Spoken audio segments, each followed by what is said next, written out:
Olá pessoal, estamos aqui em Brasília, agora ao vivo, né? Esta é a última semana deste ano aqui no Congresso Nacional. Este é o meu gabinete, este é o meu portal. Estou aqui com a Cristiane Salles, que é assessora de imprensa, que vai selecionar as perguntas que chegam. Eu espero que cheguem muitas perguntas, porque por isso estou dizendo vamos selecionar, porque será impossível responder a todas. Espero que seja impossível responder a todas. Eu inicio como a chamada provoca, não é? A chamada aí deste comentário meu sobre a condenação do presidente Lula. Eu falo condenação porque ele já foi condenado em primeira instância e poderá ser condenado em segunda instância. Pela legislação vigente, a lei da ficha limpa o torna inelegível, portanto, ele não poderá disputar as eleições. Há aqueles que advogam a possibilidade de disputar as eleições usando liminar. Veja a irresponsabilidade do uso da liminar. Não é uma candidatura a vereador de uma pequena cidade do país, é uma candidatura à presidência da República. Como se pode admitir colocar a população do país insegura em relação a alguém que disputa a eleição? Como o eleitor vai se comportar? Voto ou não voto? Se votar e ganhar, assume ou não assume? O país não merece isso. Nós não podemos brincar com o Brasil. É uma nação com mais de 200 milhões de habitantes, uma nação continente, com complexidades sociais incríveis, né? Mergulhada num oceano de dificuldades em razão da corrupção e da incompetência, patrocinada exatamente por quem está sendo julgado lá em Curitiba. Em Curitiba já foi, está de novo em Curitiba, outro inquérito, né? Teremos vários, mas agora será julgado em segunda instância em Porto Alegre. E olha, eu fico assustado, fico pasmo de ver algumas pessoas, até preso, né? O ex-ministro Zé Dirceu apareceu hoje na internet, com a sua tornozeleira eletrônica, né? Fazendo um apelo para as pessoas irem a Porto Alegre, para protestar contra a condenação do ex-presidente Lula. Eu não sei o que essas pessoas imaginam.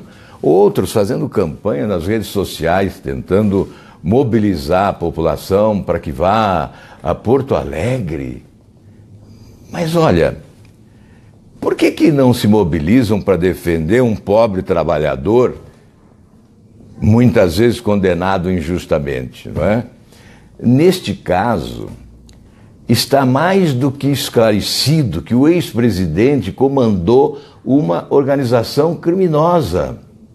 Esteve à frente de uma equipe que idealizou um complexo e sofisticado esquema de corrupção desde o mensalão, passando por outros escândalos, sanguessugas, os filhos do Petrolão agora. Todos esses chupins da República foram comandados exatamente pelo ex-presidente. Ele foi o chefe dessa organização criminosa. Aliás, não sou eu que estou dizendo, é o Ministério Público, é a Polícia Federal e é a Justiça Federal. As provas são inúmeras. Elas não foram ignoradas nesse julgamento primeiro e também não serão ignoradas nos demais julgamentos que virão à frente. Quem faz, paga. Não há como não pagar. Seria rasgar a legislação do país. Começaríamos rasgando a Constituição, depois a legislação penal. Evidentemente, o que deve valer é a lei. Ninguém pode estar acima da lei neste país.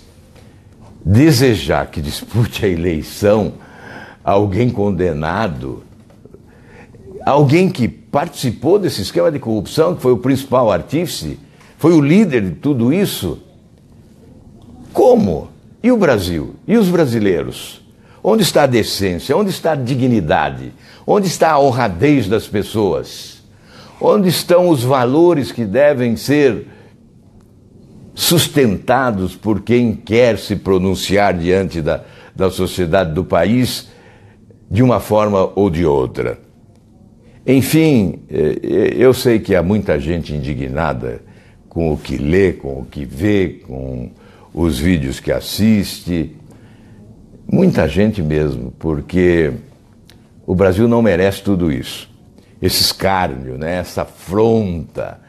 Os brasileiros não merecem ser subestimados em sua inteligência. Quando eu vejo alguém aparecendo aqui em vídeos defendendo o ex-presidente como se ele fosse inocente, meu Deus do céu.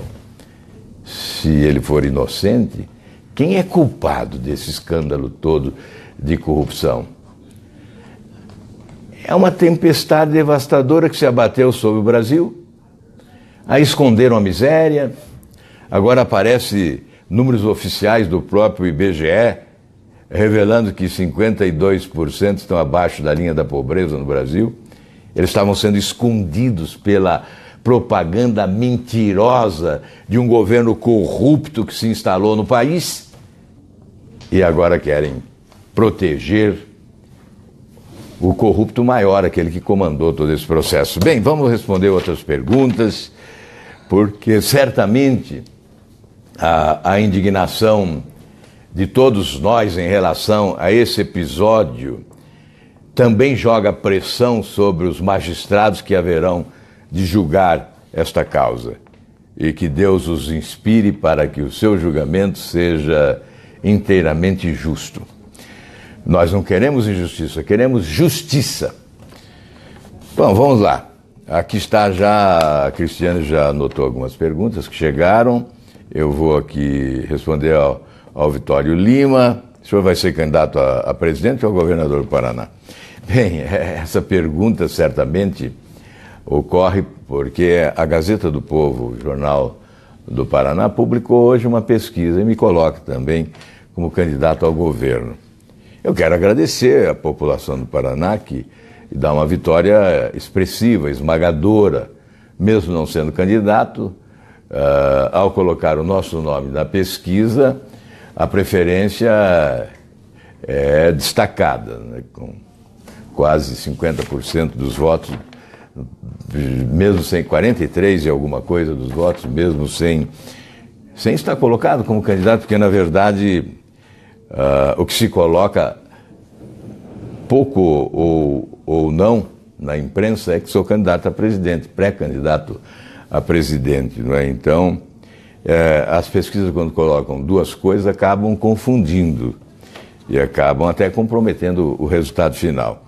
Mas eu quero agradecer e dizer o seguinte, eu estou aqui cumprindo uma missão. Eu fui convocado para disputar a eleição de presidente. Então, quando chegar o momento, essa candidatura será lançada. Hoje a legislação não me permite fazer campanha. Embora, vamos ser francos, todos estão em campanha já. Todos os candidatos ou pré-candidatos, como se usa, estão em campanha. É inevitável que isso ocorra. Aliás, houve uma antecipação, uma precipitação, né? O processo foi antecipado e eu entendo a razão dessa precipitação, porque o governo é tão ruim, não é? É um desgoverno que acaba promovendo uma angústia, um desejo de mudança o mais rápido possível, né? Mas nós temos um calendário. A campanha oficialmente começa no dia 15 de agosto. Em julho nós teremos as convenções para o lançamento de candidaturas. E outra coisa que está acontecendo também é que alguns analistas ou pseudo-analistas, né, alguns que têm a oportunidade de escrever em jornais, né, tratam desse assunto como se a eleição fosse amanhã. A eleição será só em outubro do ano que vem. Então muita coisa vai acontecer. Não é isso que está aí em algumas pesquisas, né, que vai ser determinante. Enfim, eu já falei em outras oportunidades sobre pesquisa, o que eu penso delas, o que vale a rejeição, etc. Isso tudo nós já comentamos. Mas quero deixar claro ao Vitorino e a todos que me acompanham nesse momento que nós só temos um projeto, que é nacional. Então, a candidatura que será lançada oportunamente será a presidência da República, atendendo a um chamamento do Podemos, que é esse movimento que integro agora, que caminha com perspectiva de se tornar um partido à frente. Mas então, o que está posto é esta pré-candidatura à presidência da República, não há nenhuma hipótese de retorno. Acho que essa é a minha missão agora. O Brasil está vivendo momentos difíceis, essa será a mais importante eleição desde a redemocratização do país, e nós temos responsabilidade, não podemos nos omitir. Eu repito, a omissão pode ser a reedição da tragédia política e nós não vamos ficar, obviamente, assistindo esse espetáculo. Nós temos que participar como protagonistas, tentando influir para que a escolha seja a mais adequada, a escolha que a população fará nas eleições do ano que vem.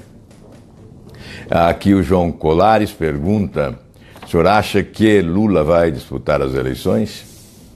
Eu não creio. Se a legislação for cumprida, nós temos a lei da ficha limpa, né, que torna inelegível o condenado, neste caso, por um plenário.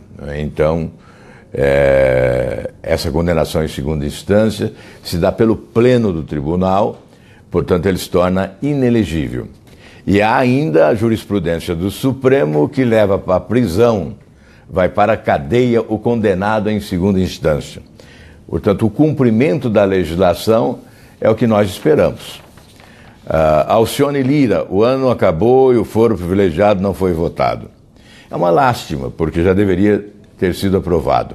Ele está lá na Câmara desde junho. Ele foi aprovado no Senado em maio, portanto, tempo suficiente. O que deu margem, inclusive, a uma discussão no Supremo que foi interrompida. Eu espero que, ao retomarmos os trabalhos em fevereiro, a Câmara priorize a votação desse projeto que acaba com o foro privilegiado, porque só desta forma nós estaremos assistindo o surgimento de uma nova justiça no país, e a Operação Lava Jato se completará.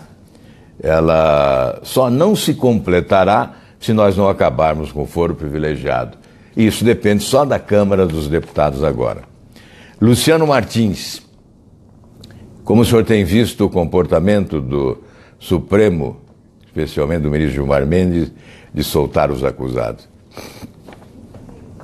É uma lástima também, né? Uma afronta. É triste assistir esse espetáculo de defesa dos marginais.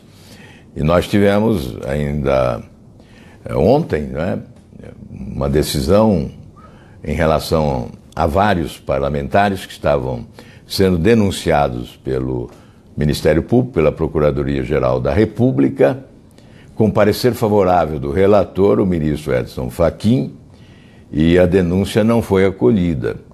Eles não se tornaram réu. Eles estão livres das acusações, simplesmente porque dois ministros, Dias Toffoli e Gilmar Mendes, votaram contra o voto do relator Edson Fachin. E eu me lembro que eu fui muito combatido por apoiar a indicação do ministro Edson Fachin. E hoje eu estou com a consciência tranquila, porque ele tem se notabilizado como um magistrado correto, que simplesmente cumpre a Constituição e que combate a corrupção para valer. Não é leniente, não é omisso, não é conivente com a corrupção.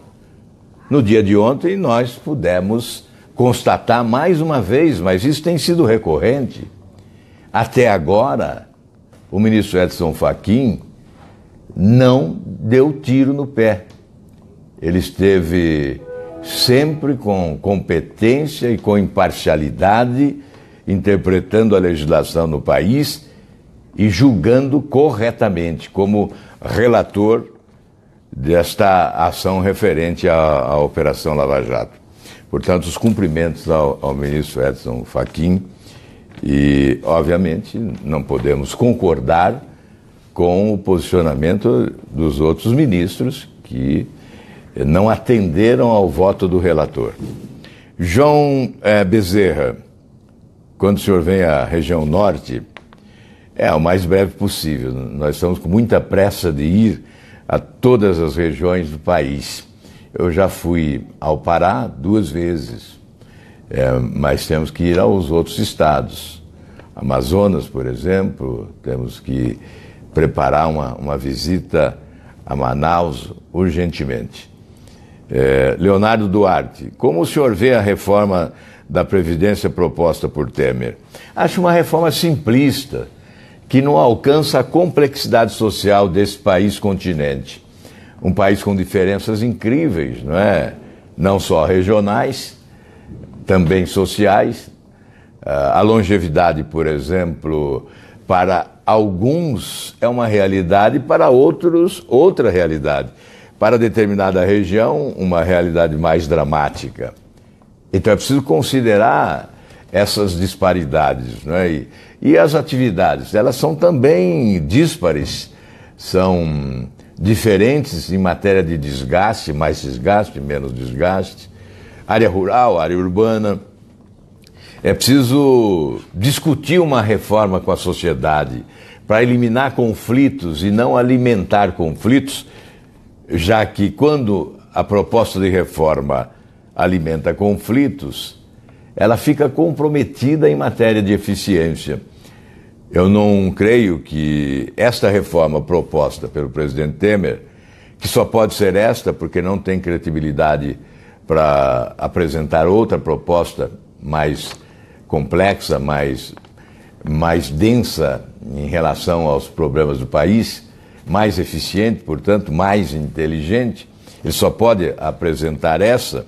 Eu creio que é por esta razão que não há apoio, porque se nós conseguirmos, se um presidente da República consegue convencer os brasileiros que a reforma é em benefício dos brasileiros, obviamente, se conquista o apoio e se consegue aprovar a reforma. Eu imagino que se essa reforma passar agora no próximo ano, o próximo presidente da República terá que fazer nova reforma, modernizadora. Cristina Botrel, podemos ter esperança de um Brasil melhor? E eu tenho esperança. Aliás, a esperança é que dá coragem. Sem esperança, não há hipótese de coragem para enfrentar esta situação. O Brasil tem jeito porque é um país poderoso em matéria de potencialidades econômicas, né? De recursos naturais, riquezas. O que falta é um bom governo. Certamente, um bom governo vai levar tempo para tapar esse buraco aberto pela incompetência e pela corrupção. Mas, aos poucos, vai consertando e vai empurrando o país para que ele volte aos trilhos do desenvolvimento com justiça social. E aqui há uma pergunta também do Moisés. Ainda temos partidos políticos sérios no país? Ô Moisés, não temos partidos. Por isso eu não posso afirmar que temos partidos sérios. Nós temos siglas para registro de candidaturas, siglas dirigidas cartorialmente. Veja que alguns partidos não mudam o presidente há décadas. Tem gente que preside partido há 25, 30 anos. Então isso não é partido. Não há exercício da democracia partidária, né? O que há, não há programa, não há identidade programática, e o que há é conluio partidário para preservar uma legislação onde as pessoas sérias se tornam reféns e com dificuldades de conviver partidariamente e com dificuldade de promover mudanças. Então, nós não temos partidos. Segundo o Ministério Público, temos algumas organizações criminosas e outras siglas incapazes de contribuir para que o país mude. Por isso, nós estamos apostando nas eleições, apostando na inteligência dos brasileiros e buscar um caminho de valorizar alguém que tenha um itinerário de respeito, passado limpo, e uma demonstração de coragem nos momentos históricos para apostar na mudança, dizendo assim, olha, nesse acho que eu acredito, acho que ele tem coragem para promover uma ruptura com esse sistema de indecência que há no Brasil, não é? Então espero que isso ocorra. Nós apostamos na inteligência dos brasileiros. Jonathan Júnior, como o senhor vê a situação do Rio de Janeiro? O Rio de Janeiro continua lindo em matéria de belezas naturais que fascinam o mundo, mas é um país, um estado, né, que lamentavelmente foi jogado num lamaçal de corrupção inacreditável. Nunca se imaginou que pudessem roubar tanto, né? Assaltaram o Rio de Janeiro de dia, de noite, com a mão direita, com a mão esquerda. Um escândalo sem precedentes. Quadrilhas se sucederam no poder no Rio de Janeiro. Não foi uma quadrilha só, mais de uma, tanto é que uma quadrilha se confronta com a outra. Bandos diferentes, né? Bandidos diferentes, assassinos diferentes, criminosos diferentes, assaltantes, levaram o Rio de Janeiro à falência, um estado privilegiado, com recursos orçamentários decorrentes dos royalties do petróleo, um privilégio, portanto, um estado privilegiado, que teve também repasse de recursos generosos em razão da Copa do Mundo e depois em razão da Olimpíada. E aproveitaram a Copa do Mundo para roubar, aproveitaram a Olimpíada para roubar, empurraram o Rio de Janeiro para a tragédia. Há uma tragédia, um caos no Rio de Janeiro. Então é preciso ressuscitar as esperanças da população carioca. O Jonathan, portanto, eu lamento profundamente, o Rio de Janeiro não merecia isso. Eu confesso a você que na minha juventude meu sonho era morar no Rio de Janeiro, encantado pelas belezas do Rio de Janeiro, né? Até quando eu me elegi deputado federal, eu confesso que eu lamentei, porque eu gostaria que o Congresso Nacional fosse ainda no Rio de Janeiro, né? Nos meus 29 anos de idade, quando eu cheguei à Câmara dos Deputados. Portanto, a admiração pelo Rio de Janeiro é de todos nós brasileiros, né? E nós temos que ter fé de que o Rio de Janeiro também vai se recuperar, como o Brasil vai se recuperar. O nosso destino não é o fracasso. O destino do Brasil não é o fracasso. A vocação do Rio de Janeiro não é o fracasso. Não foi o Rio de Janeiro que fracassou. Foram esses malandros que governaram o Rio de Janeiro que fracassaram. Eles são sinônimo de fracasso. O Rio de Janeiro não. O Rio de Janeiro será sempre um sucesso e vai se recuperar.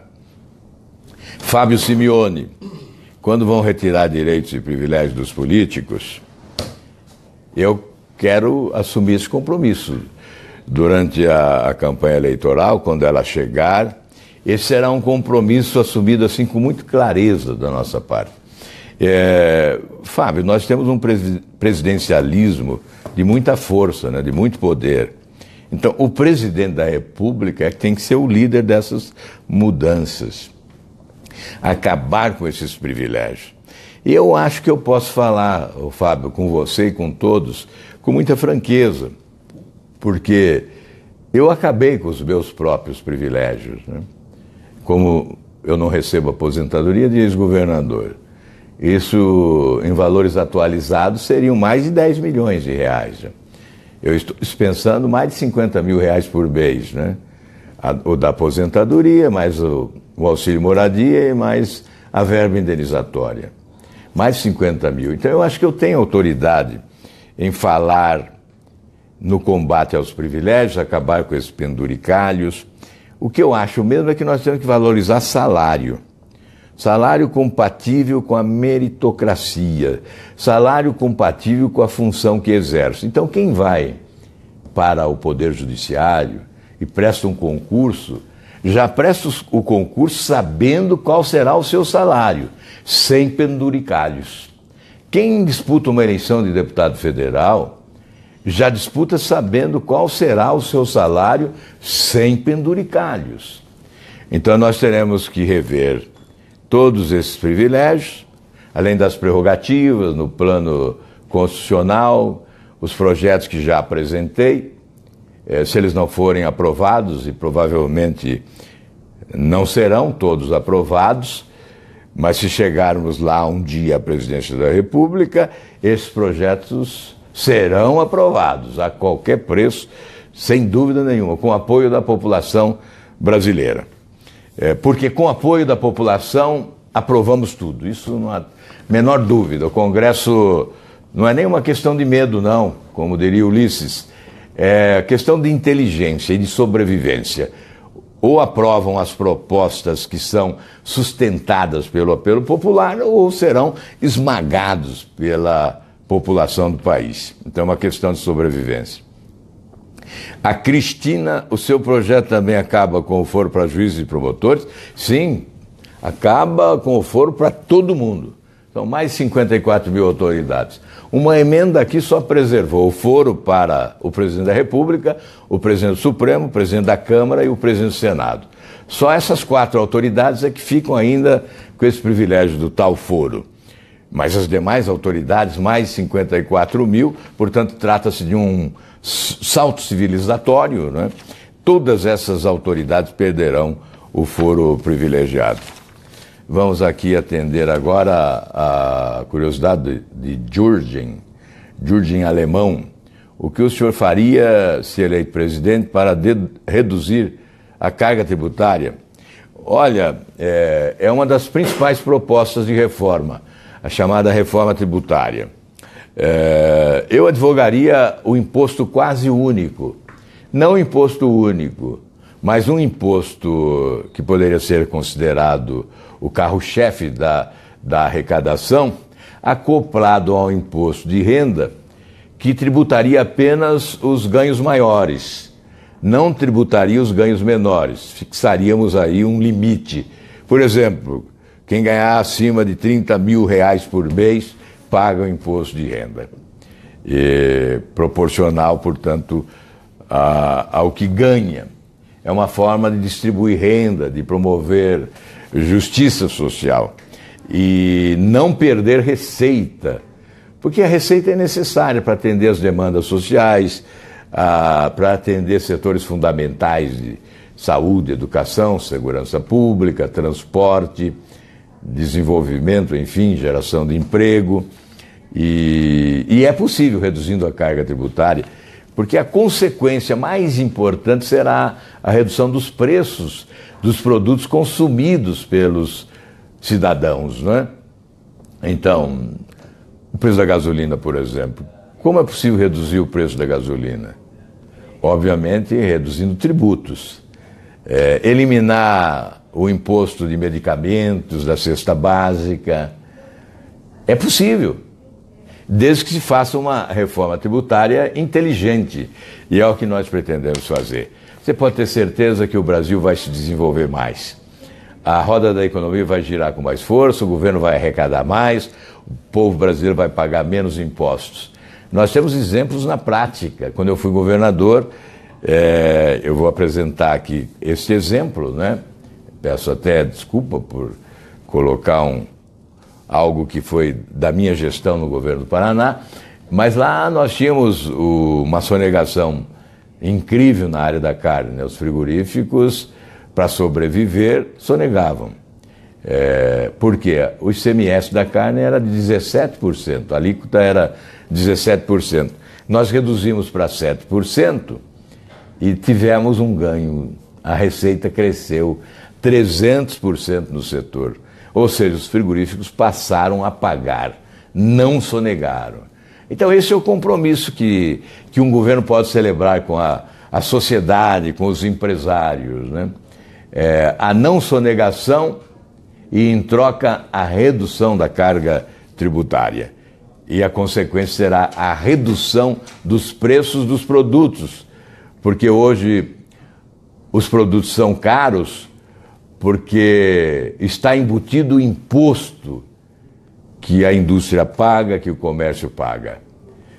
Portanto, este é o caminho. Uma reforma tributária que coloque o Brasil na modernidade.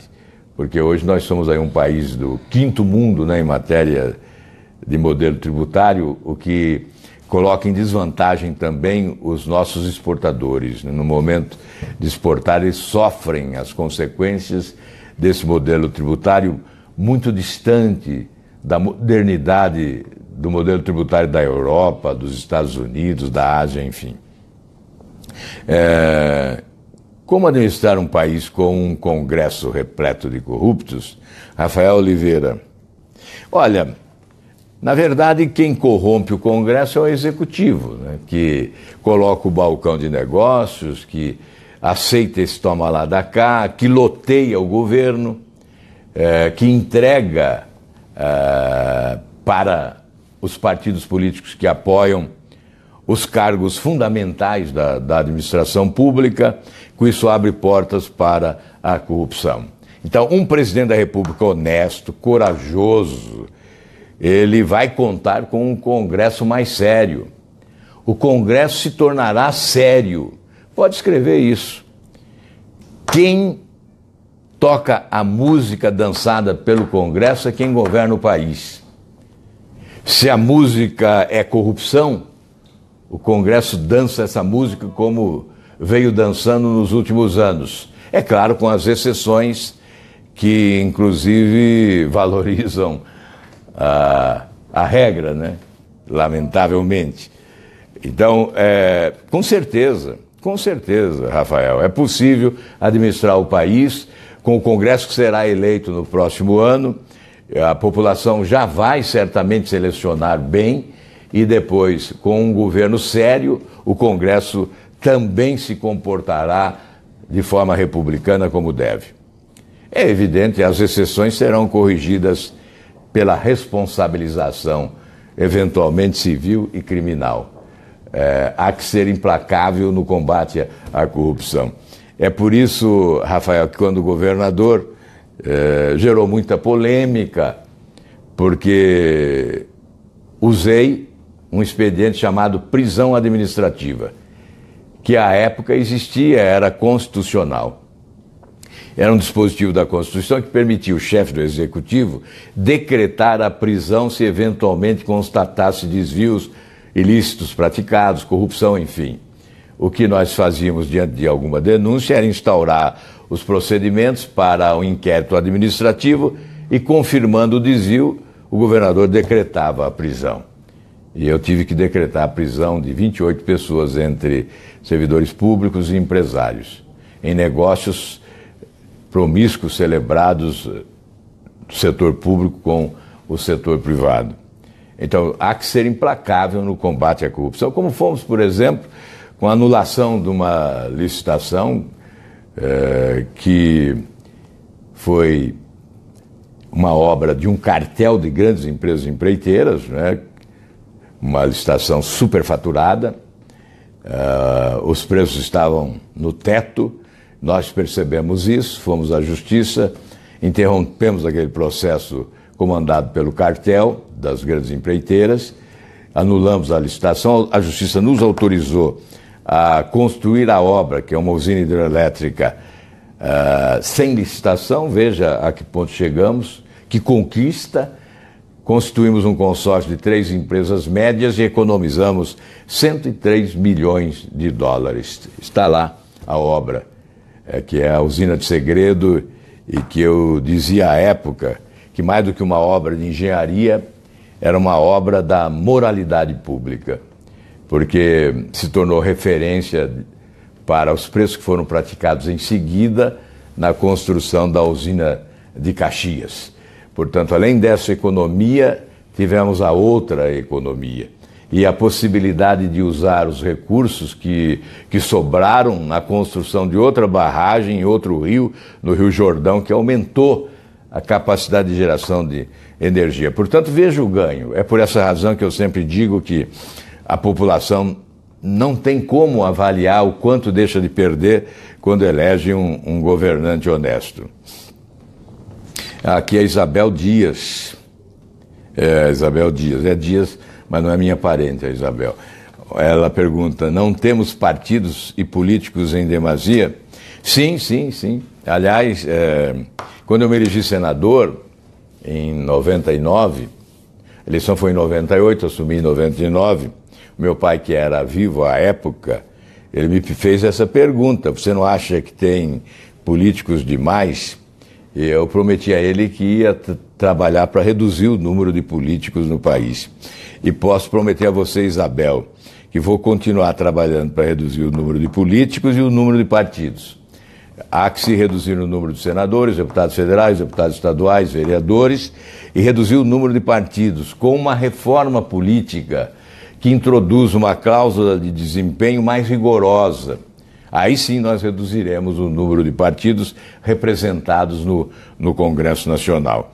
E obviamente, com essa proposta sobre a qual tenho falado muito, né, que é reduzir o número de senadores, deputados, teremos um legislativo mais enxuto, mais econômico e mais qualificado. Isso é muito bom para a democracia, é muito bom para o país, é muito bom para o povo brasileiro. Diego Lima, como a juventude pode ajudar a alavancar a sua candidatura? Olha, Diego, através das redes sociais, por exemplo, né? As redes sociais hoje se constituem num instrumento muito importante. Deixa eu ligar aqui o computador. Aí. Um instrumento muito importante, porque você se comunica com o mundo, né, através das redes sociais. E você vai consolidando ideias, vai propagando a mensagem, vai iluminando as inteligências com a sua presença também inteligente no processo, né? E no dia a dia, onde você atua, onde você estuda, onde você se diverte, chama para a conversa, né? E mostra o que você acha fundamental para um candidato governar o Brasil, né? Qual é o perfil do candidato que você quer. Aí certamente você vai usar exatamente os argumentos que a própria pesquisa recomenda, que é a experiência administrativa. Ninguém pode governar o Brasil se nunca governou coisa alguma. Tem candidato aí que não administrou nem um carrinho de sorvete, porque se o fizer quebra, né? Nenhuma loja de R$ 1,99 e quer administrar o Brasil, mas o Brasil mergulhou nesse oceano de problemas, né? De dificuldades, de demandas sociais. A crise é imensa. Não é alguém sem experiência nenhuma que chega agora como se fosse um iluminado que vai governar esse país. É impossível.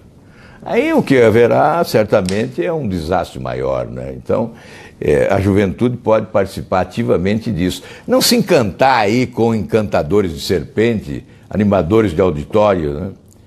Não, vamos olhar com inteligência, refletir, pensar, olha, tenho a minha família, o meu emprego, eu tenho que estudar, tenho que me formar, eu tenho um futuro, não posso votar com o fígado, né, com raiva, eu tenho que votar com inteligência. Eu acho que esse é o papel da juventude. A juventude tem força para remover obstáculos, né, e certamente vencer dificuldades e levar adiante um projeto inteligente e moderno para o país. Um projeto que significa essa ruptura com esse sistema atual, que é um sistema indecente, né, e incompetente, que afronta a inteligência do Brasil. O Johnny Fernando, o senhor foi o melhor governador que o Paraná já teve, dá para repetir os feitos da presidência? Olha, ô Johnny, dependemos muito do povo.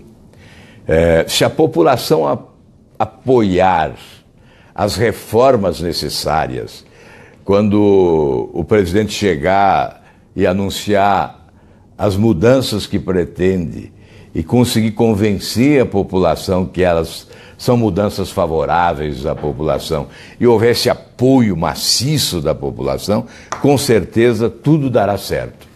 E, obviamente, se Deus nos ajudar, se Deus nos fizer digno da missão, né, iluminando e, obviamente, abrindo os caminhos das oportunidades. Se houver essa conexão do governo com a sociedade, sim, será possível repetir os feitos do Paraná. Certamente, você que provavelmente acompanhou o desempenho do governo no Paraná, numa escala obviamente menor, em um estado, né, mas também no momento de grandes dificuldades. O endividamento era monumental, a crise financeira da administração pública era a maior da história, né, com uma inflação de mais de 80% ao mês, e foi possível superar as dificuldades. Então será possível também superar as dificuldades brasileiras, né? José Souza, dá para resumir em poucas palavras o seu programa de governo? Não dá, José, em poucas palavras não dá. Mas aos poucos nós vamos dissertando sobre a nossa proposta. Depois do Carnaval, eu pretendo apresentar algo mais formal em relação a programa de governo. Temos uma equipe competente, de jovens inclusive, trabalhando bastante, recolhendo sugestões. Hoje, por exemplo, falei com um especialista na área de energia.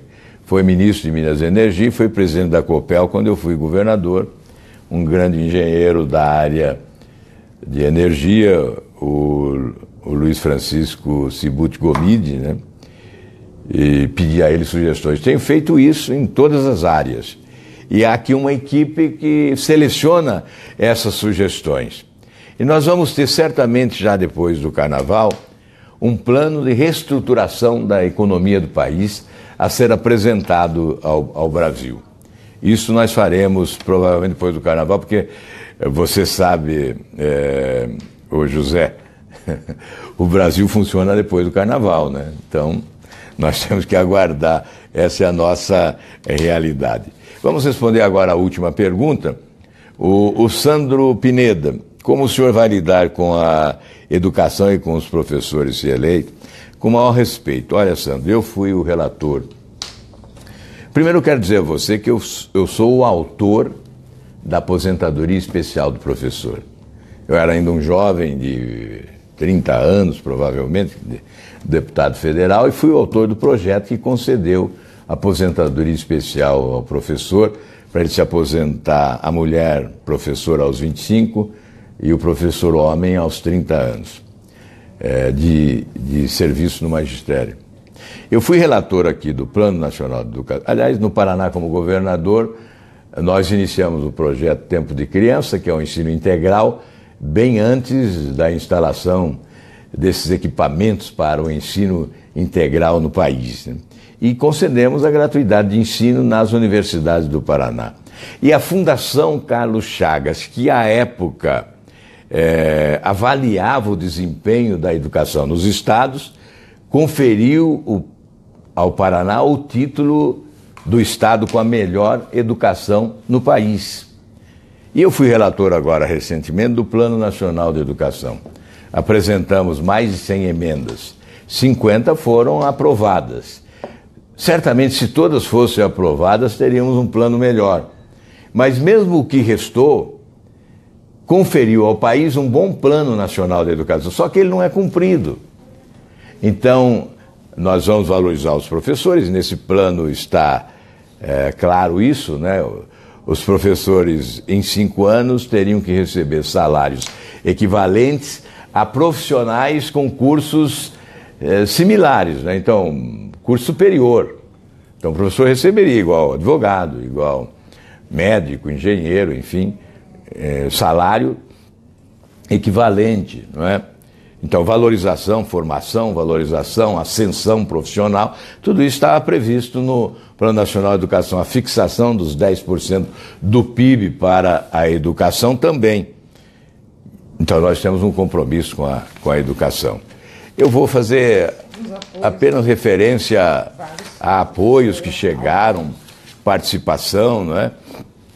Infelizmente, não é possível responder todas as perguntas, mas quero agradecer a Luzia Zavati, o Américo Cans, a Maria Gláucia Almeida, Ana Lúcia, o Juvalski, Evanildo Teixeira, a Railice dos Santos, a Silmara Triaquim, a Mafalda Rafaeli, Lessa Bonato, Jair Sullivan, Vero Viers, Cleiton Silva. Muito obrigado e a todos os outros também que se manifestaram aí. A rapidez aí dos comentários que surgem e avançam, né, nos impede de citar todos os que participaram. Mas muito obrigado, nós voltaremos em outras oportunidades para continuar respondendo indagações, nessa interação com você, que nos ajuda muito, trazendo inspiração, sugestão, crítica, apoio. Isso motiva e é muito importante para a nossa atividade. Muito obrigado, um bom almoço a vocês, está chegando a hora aí, e um ótimo dia.